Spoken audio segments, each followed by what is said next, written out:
पालघर मतदारसंघावर आमचाच हक्क असा भक्कम दावा बवियाचे आमदार व पक्षाचे अध्यक्ष श्री हितेंद्र ठाकूर यांनी सांगितले आहे।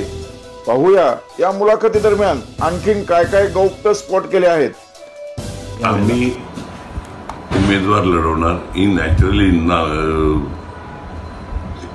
2009 ला आम्ही जिंकलेली, त्याच्या अगोदर गोविंदांना आम्ही निवडून आणलेलं, त्याला मदत केलेली।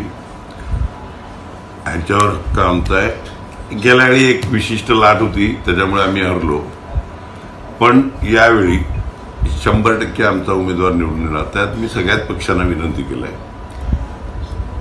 त्यात खास करून कम्युनिस्ट पक्ष असेल, काँग्रेस असेल, NCP असेल, RPI असेल, हे जे आहेत ह्यांना सगळ्यांना विनंती, कारण काही शिवसेनेच्या वाटेला गेलाय ते काही सोडणार नाही, तर त्यामुळे या सगळ्यांना विनंती केलाय। बघू आता, माझ्या विनंतीला मान देऊन ते सपोर्ट करतील अशी अपेक्षा आहे माझी।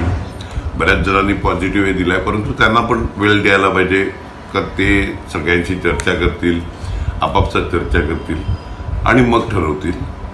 त्यानंतर म्हणजे वरपर्यंत त्यांना बोलायला लागेल, श्रेष्ठींशी वगैरे, तिथपर्यंत हे। पण मी इलेक्शन लढणार आहे। पोटनिवडणुकीमध्ये काँग्रेस आणि राष्ट्रवादीने आपल्याला हे केलेलं, सपोर्ट केलेला आहे, यावेळेलाही करणार काय बातचीत झाली? मी तेच बोलतोय ना, त्यांच्याशी चर्चा झालाय, बोललोय। आता ते निर्णय घेतील, त्यांना पण काय 1 मिनिटामध्ये निर्णय तो पण घेऊ शकत नाही, त्यांना पण वेळ लागेल, त्या हिशोबाने बघू। उमेदवार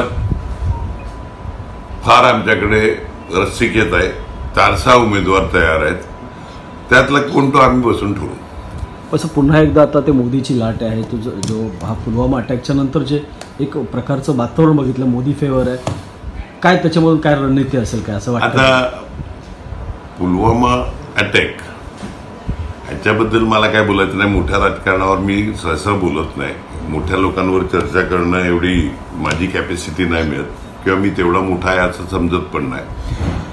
पण इकडे लोकल लेवलला प्रश्न कसे सोडवायचे, कसे सुटले जातील हे बघितलं जाते। ते कशामुळे अटॅक झाला, त्याच्यात दोषी कोण आहे, मग नंतर आपण केलेला एअर स्ट्राईक होता तो किती खरा, किती मेले, किती नाही मेले, ह्याच्याबद्दल चर्चा मला करायची नाही।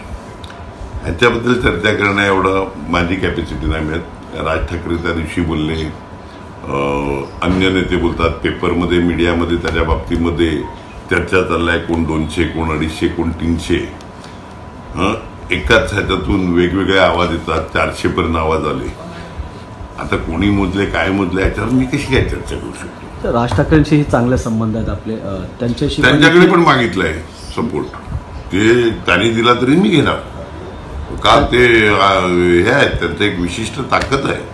पण काय रिस्पॉन्स काय आलाय काय आहे? मी काय बोलले, 1 दिवसामध्ये कोणताही नेता सांगत नाही, त्यांना पण त्यांच्या सहकार्यांशी बोलायला लागते।